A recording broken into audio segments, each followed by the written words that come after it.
सौभाग्यशाली तोता। बहुत समय पहले की बात है।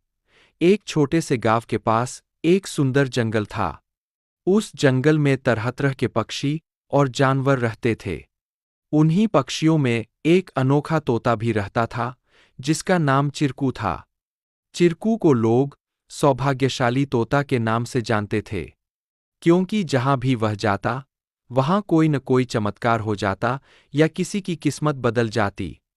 गांव के लोग मानते थे कि अगर चिरकू उनके घर आ जाए तो उनके जीवन में सुख और समृद्धि आ जाती है। चिरकू हमेशा खुश रहता और अपनी मधुर आवाज में गाने गाता। लोग उसे फल और अनाज खिलाते और उसकी भलाई की कामना करते थे। चिरकू भी गांव के लोगों से बहुत प्यार करता था और जहां भी जाता, खुशियां बांटता। एक दिन गांव में एक गरीब किसान, जिसका नाम रघु था, बहुत परेशान था। उसकी फसलें बर्बाद हो गई थीं और उसके पास खाने को भी कुछ नहीं था। वह दिन-रात मेहनत करता, लेकिन किस्मत उसका साथ नहीं दे रही थी। एक दिन रघु ने गांव के लोगों से चिरकू के बारे में सुना और सोचा कि शायद यह सौभाग्यशाली तोता उसकी भी मदद कर सकता है। रघु ने तय किया कि वह चिरकू से मिलकर अपनी किस्मत बदलने की विनती करेगा। अगले दिन वह जंगल की ओर चल पड़ा और चिरकू को खोजने लगा।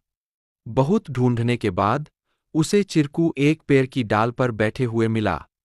रघु ने बड़े ही आदर के साथ कहा।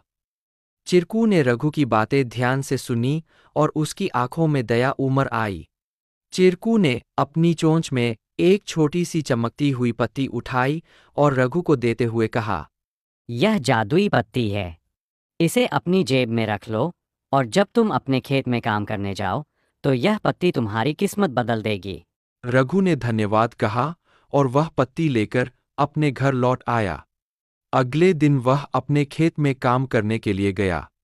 जैसे ही उसने खेत में जुताई शुरू की, अचानक से बारिश होने लगी। उसकी सूखी जमीन हरी भरी हो गई और थोड़े ही समय में उसकी फसलें लहलहा उठीं। रघु की मेहनत सफल हुई और उसकी किस्मत सच में बदल गई। अब रघु के पास भरपूर अनाज था और वह फिर से खुशहाल जीवन जीने लगा। उसने गांव के लोगों को चिरकू की बुद्धिमानी और उसके द्वारा दी गई जादुई पत्ती के बारे में बताया। सभी लोग चिरकू की प्रशंसा करने लगे और उसे और भी अधिक प्यार देने लगे।